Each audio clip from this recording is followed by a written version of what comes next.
Good afternoon, Congressman and Jason. It's good to be here with you this afternoon. We're going to cover 5G and especially how it relates to our mission within government. Critically important at this point in time within our lives. In fact, everything we hear about the innovation, the productivity, everything that's going to change in our lives, and how technology is going to come into play, especially once 5G, Internet of Things, expounds and goes forward.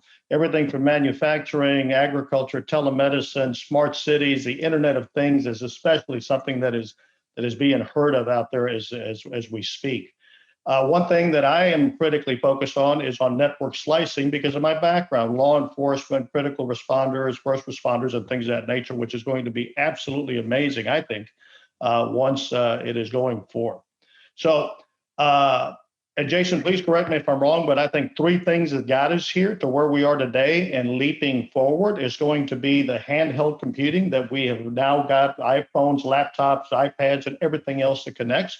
Two is the fast wireless connections. And then three is going to be when that connectivity occurs and we go to the Internet of Things and have a more holistic capability going forth. So with that said, let's go ahead and commence this conversation. Congressman, I'd like to begin with you.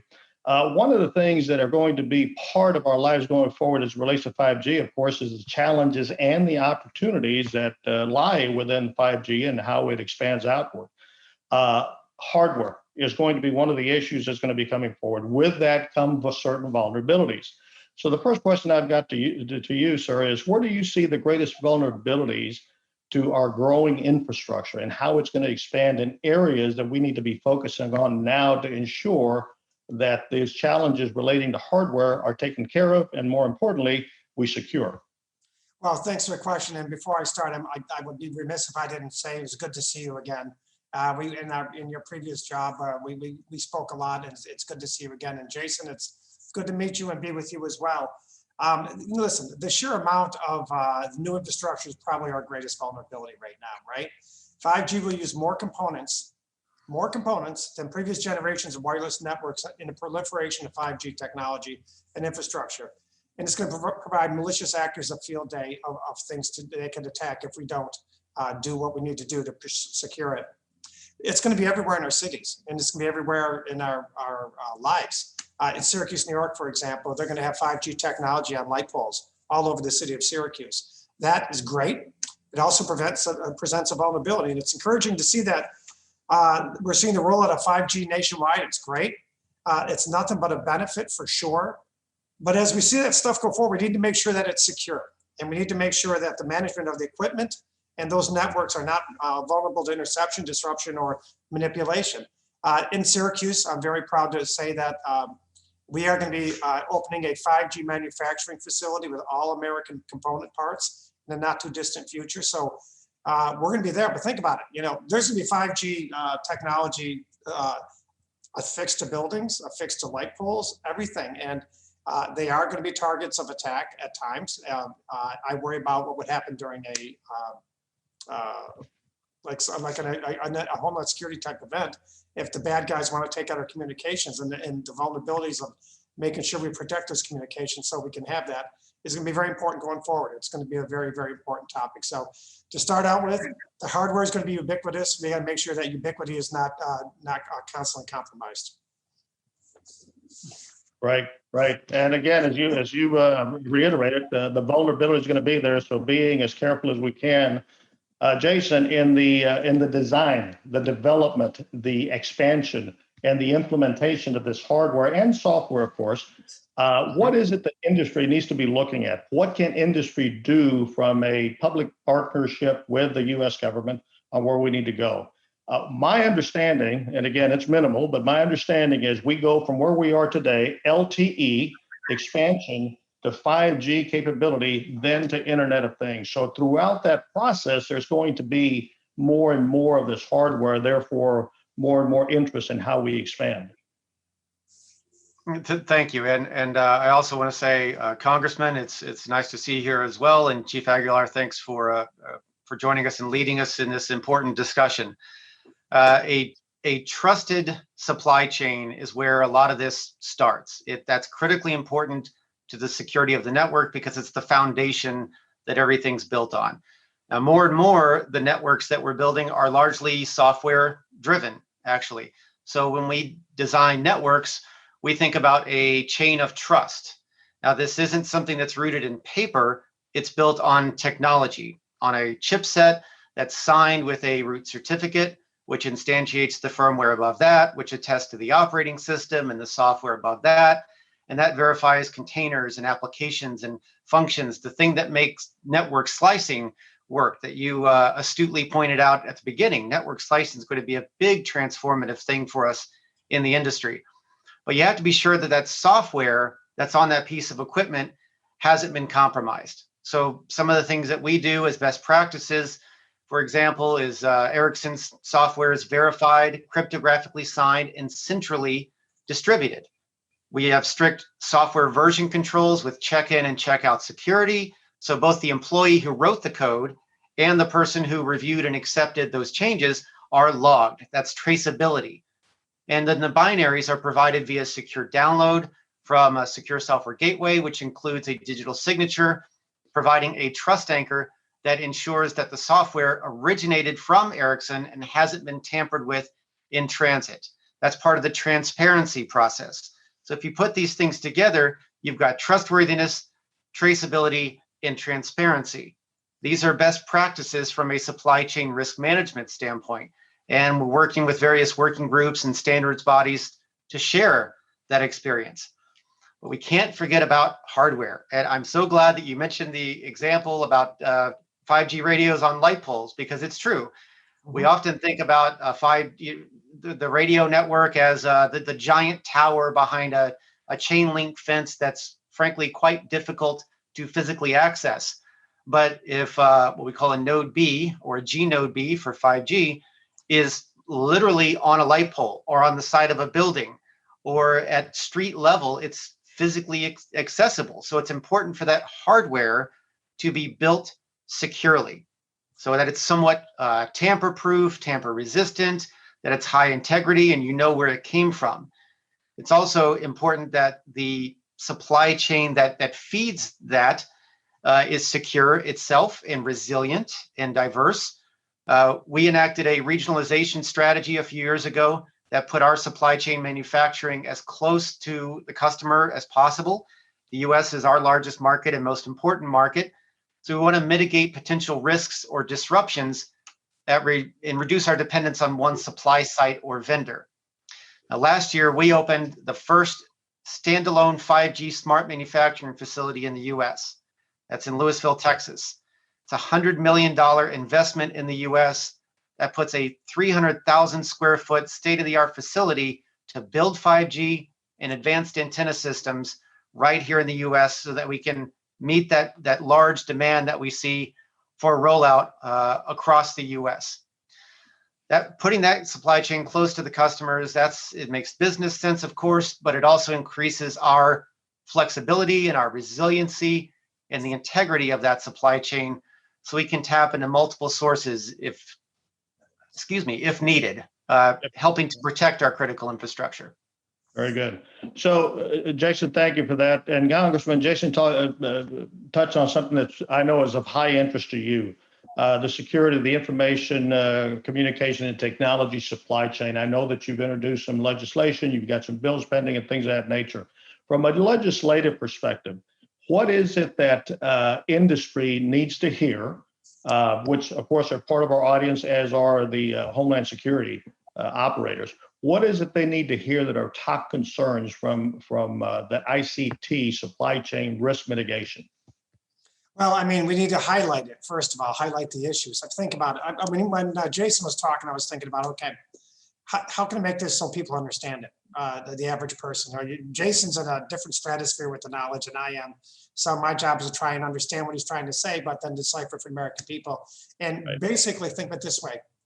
Would you tolerate buying a mattress and having a microphone in it? Would you tolerate buying something for your car and having it be a microphone that everybody can listen to? And if you wouldn't tolerate that, you cannot tolerate 5G technology that's not secure. It's that simple, right? And so what do I mean? Well, think of it this way. We had a hearing not too long ago in transportation and infrastructure because the Chinese won a contract to provide subways to New York City. and in those subways that we're going to have Wi-Fi. But those subways Wi-Fi was made by a Chinese manufacturer that's going to embed it with malware or spyware. So everything transacted over that Wi-Fi network is going to be heard or going to be able to be digested by the Chinese. Now, we also know about Huawei, but there's several other Chinese companies coming up now that are doing the same thing. So our supply chain and looking at that supply chain and understanding the risks involved, and then saying, okay, there is a risk and we need to do everything we possibly can to fix it. Domestic production is going to be very, very important in that regard, not just the 5G finished product, the component parts. To me, the more domestic we can get on this from a production standpoint to ensure the integrity of it, the better. It would be no good to have 95% of it done domestically, but then take that 5% component part and have that 5% component part be something that is problematic. So it's really, I'm encouraged to see what Ericsson is doing in that regard. I'm also encouraged to see what other manufacturers are doing in that regard. 5G hardware, software, and services have so much a higher threshold, in my mind, because we need to have trust and confidence in the integrity of these increasingly complex components and networks. And they're simply not, got to work because we have become so dependent on the services that they provide. It's just the fact. And we got to place the emphasis on securing a value chain, like Jason referred to, for this entire sector, so that we can have that trust and also ensure the industry can thrive, is what Jason was referring to. If we don't start helping the market correct for some of these imbalances now, we are never going to achieve the level of security that we need in the United States. And if you think our vulnerabilities are bad now, if we set up a 5G network that's not properly secure, it's going to be, we're going to be opening up Pandora's box. It's a wonderful thing what we're doing technology-wise, but it's also creates a wonderful vulnerability for us if we don't do our job on the front end. Right. And recognizing those vulnerabilities is absolutely critical at this point in time as we expand and grow and extrapolate our capabilities. So, Jason, on that note, industry, public-private partnerships to increase that security aspect. What do we need to be doing from the industry side of the house? Yeah, that's critically important. You know, the collaboration effort there. It's not something we can go alone, either from a government and regulatory standpoint, or an individual corporation standpoint, or even the whole of industry standpoint. It's really kind of a, you know, we talk about whole of nation efforts. This is a whole of global digital economy effort to ensure that we're putting secure infrastructure out there. And Congressman, I like that you point out about the componentry of elements is important as well. You know, not just where it's built. So yes, we're building the radio here in the US, but actually 90% of our global sourcing of active and intelligent components for our 5G radio base stations comes from US technology suppliers. The technology part of that is really important, right? That's this strategic partnerships with companies like NVIDIA, Intel, Qualcomm, and Juniper. So much of that network is software, and many of the management and applications are up in the cloud. That's US technology as well. So all of that ties in together, you know, not just the nuts, the bolts, the antennas, the cables, all that good stuff, right? But as I mentioned, it is important for us to work together. And there's a few examples. There's 3 examples I'd like to highlight in particular that I think we can look to as how have we gotten it right?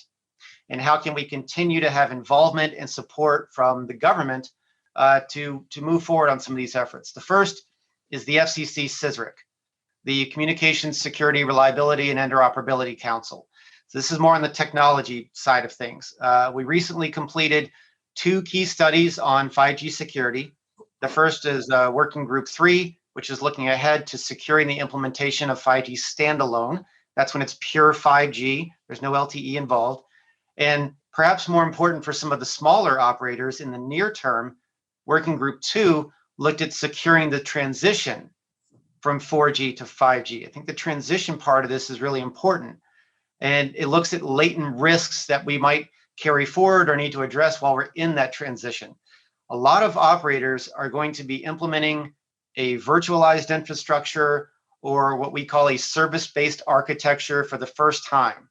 So there's some transitory risk there.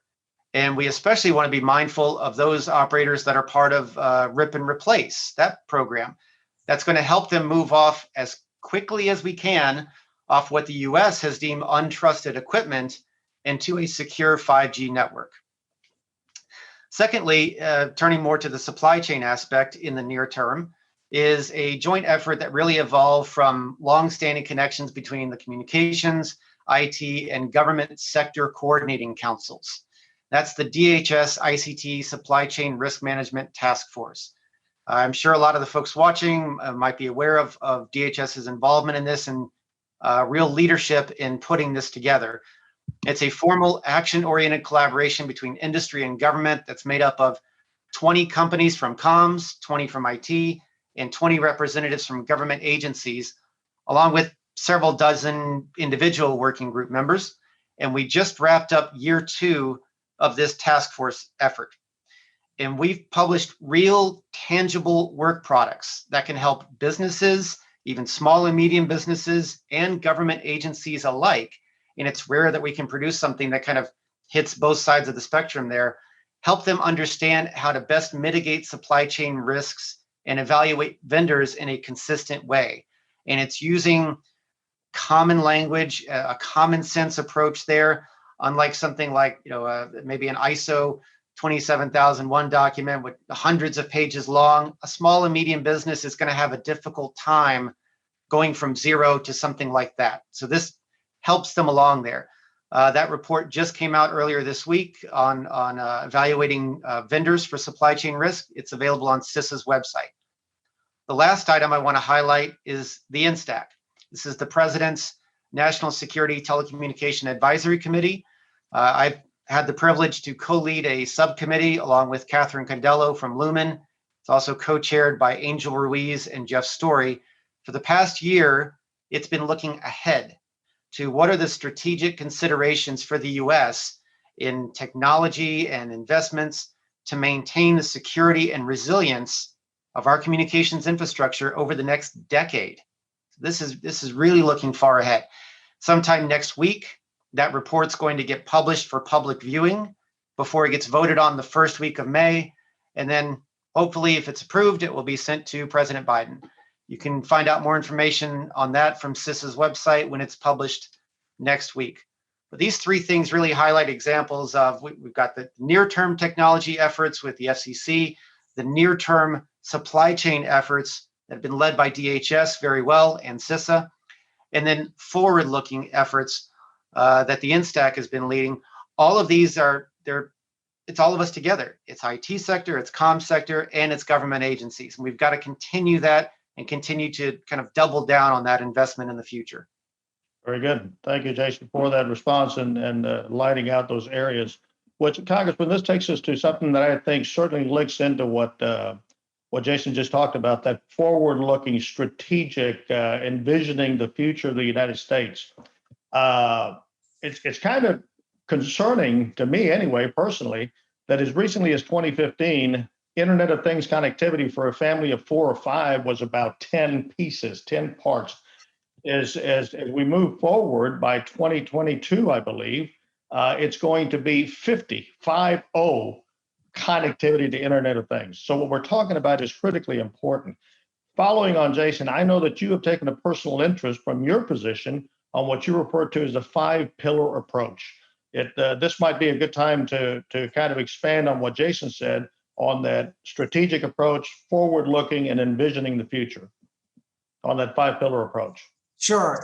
Well, the 5-pillar approach is the things we need to do to, I think, to really deal with the cyber vulnerabilities in this country. And it's quite comprehensive. And Jason, quite frankly, has touched on a lot of them. Before that, I just want to follow briefly what he was saying before about the need to advocate for market behavior that is fair and transparent, and ensure that our innovation and security are the preeminent factors going forward.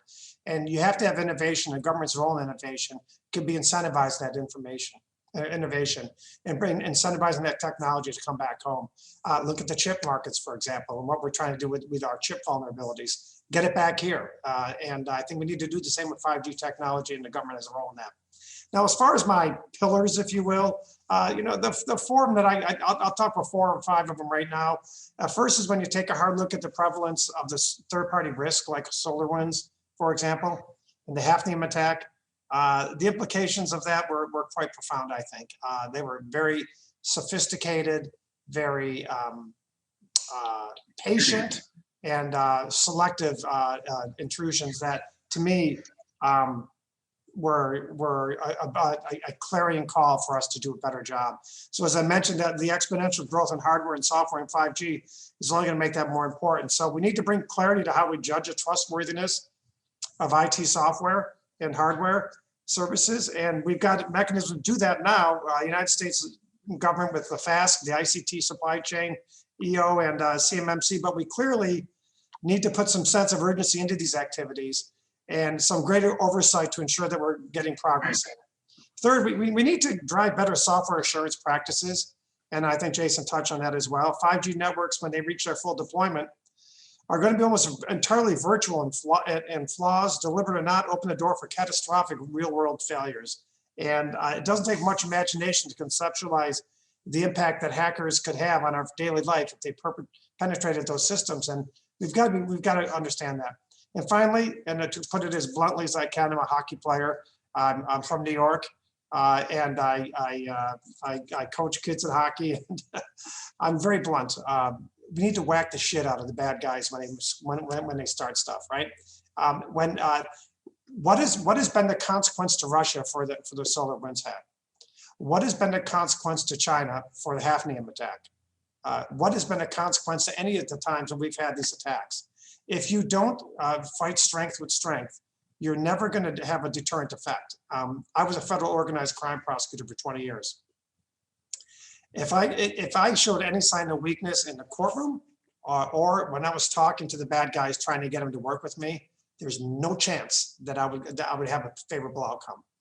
Strength breeds strength, and we need to take stands against these bad actors so they think twice and the others in the overall realm of things about what they're going to do if what's going to happen if they do an attack like they did. There's no deterrent effect right now. The pillars that I mentioned, the software certification processes and all the other things, very important. But that last component, if we don't have strong and forceful and fast responses, we're never going to be able to get a proper handle on that. And that's really kind of the foundational thinking of what I think about the 5 pillars. And that's it, I guess. Very good.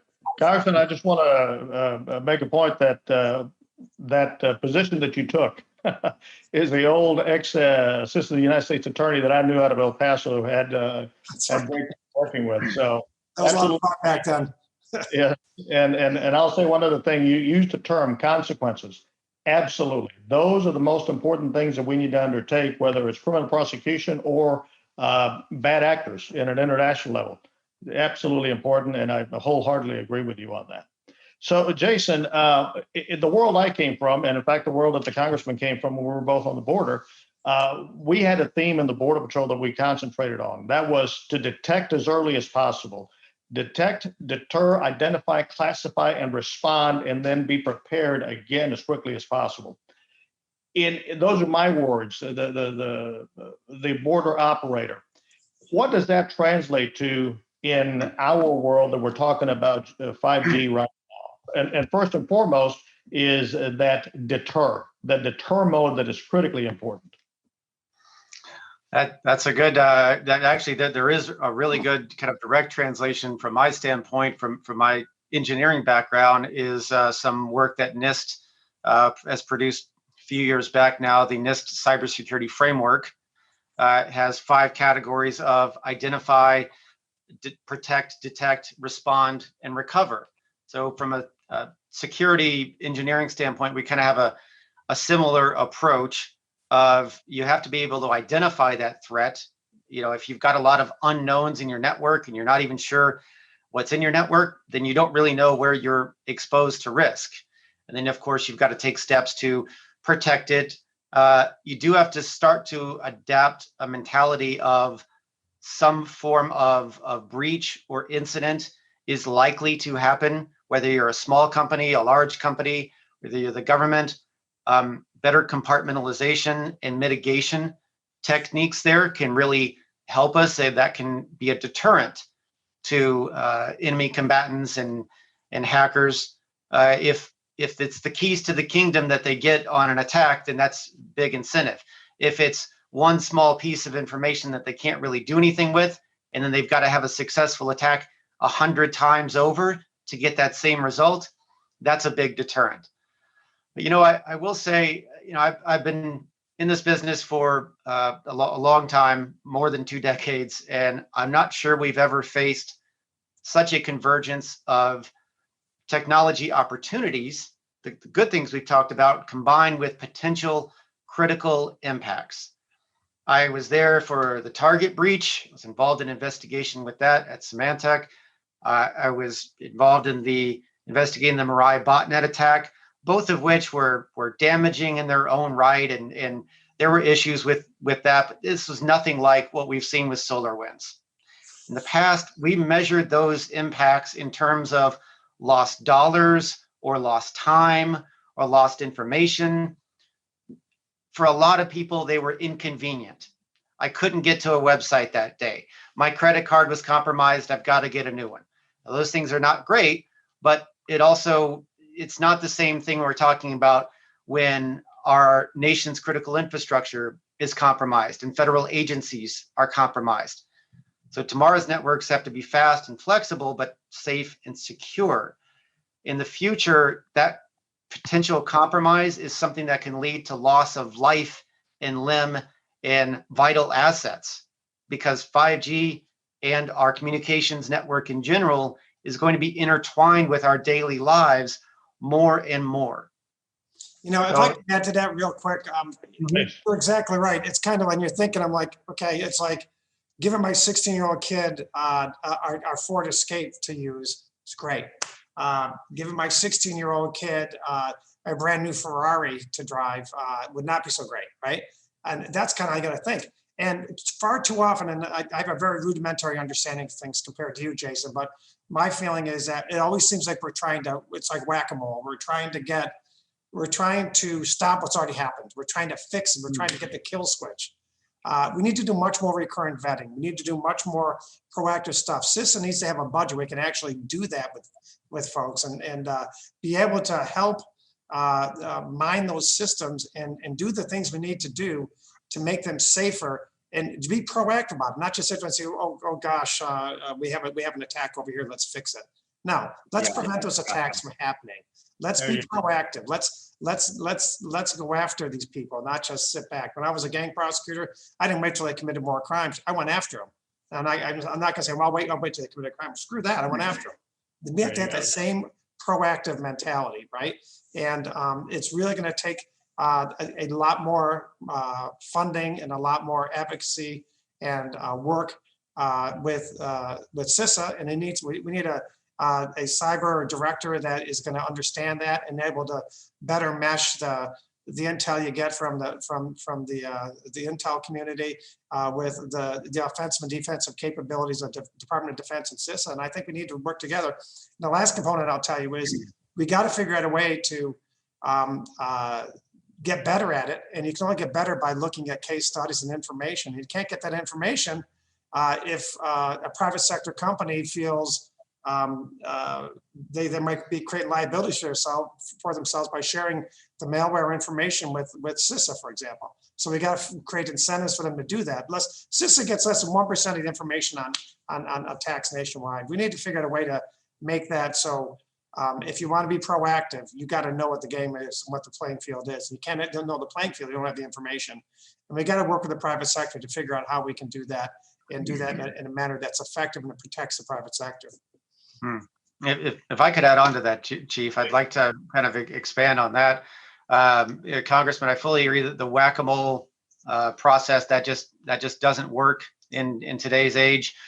I think that the biggest mistake that we could make in looking at SolarWinds is treating it as an isolated incident and then saying, what's the silver bullet that could have prevented that? And I'll tell you, there's not a silver bullet, but if we have that approach of, oh, let's just do this one thing. If we had just done that, okay, go implement that. All right, we're good, and move on. No, This is an opportunity for us to learn here. You know, I've talked a lot about the technology aspect and good security practices like what we see in 5G from a technology standpoint. That's built on standards. Those standards are put out by 3GPP. They're meant to be interoperable and open and provide a good baseline. But good security practices don't end with standards. There's multiple layers of mitigation that we need, multiple players that need to be involved there. We can't rely on just the technology aspect. We've got to insist on a secure product development process, secure practices for design and deployment, and the process by which you operate the network. That's equally important. So you really need a holistic approach end to end across that entire chain of technology and services and development and implementation and operation. It all adds up together. And there's roles for the government to play in collaboration on that effort. Like you mentioned, information sharing, liability protection on information sharing. That's a key part to just, you know, easing some of that transition there, so that we can learn and share from each other where it's applicable and make each other more responsive.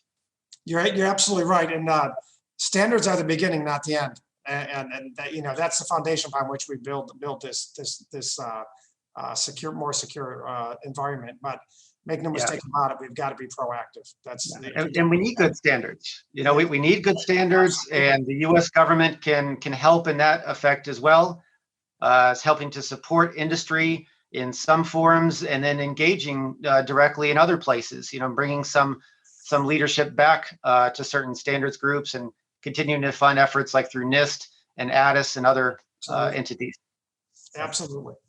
Yeah, well, gentlemen, I'll tell you what, we're running out of time, but a couple of things that resonate with me is, one is we, the United States, has to be first. We've got to be leading. We've got to be running out as fast as we can. We've left the gate already, but formulating the security standards, regulations, policies, processes, SOPs, that's who's going to basically design for the rest of the world where 5G is going.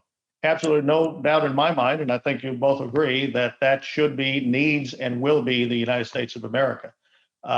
So we could spend hours on this on this kind of conversation. Appreciate the time that you spent with us today. And Congressman, we're going to urge you, not having to continue the fight. Continue the fight at that level of aggressiveness that you portrayed here. I know Jason will agree with me, and look forward to seeing the successes out there. Yeah, we got to keep pushing this. It's one of the greatest threats to our country right now. And I like to say to people when they're trying to understand the cyber threat, it's like having a member of ISIS in your living room, and whenever that guy decides to pop bad, you're in trouble. And that's basically the vulnerability that presents itself with the Internet of Things and with the ubiquity of the electronic age that we're in. So we've got to think differently now. And guys like Jason are going to get us there. So it was an honor to be up here with him, and it's always good to see you, David. Good to see you, Congressman Jason. Thanks again, and talk to both of you all soon. All right, take care, guys. Have a great rest of the day. Thank you very much. Stay safe.